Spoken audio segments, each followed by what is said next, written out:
Yeah, walking the Jordan River Parkway Trail over on the 4800 South. This is like the fourth birdhouse that I've seen. I don't know if the county is putting them up or if it's been a school project and kids are doing it. I have no idea. There's another birdhouse. And then if you look,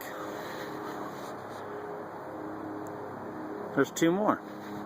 So I don't know if it's been a kids project or school project or if the county is making these birdhouses, but they look really nice. Just wanted to share it with you guys. Thanks.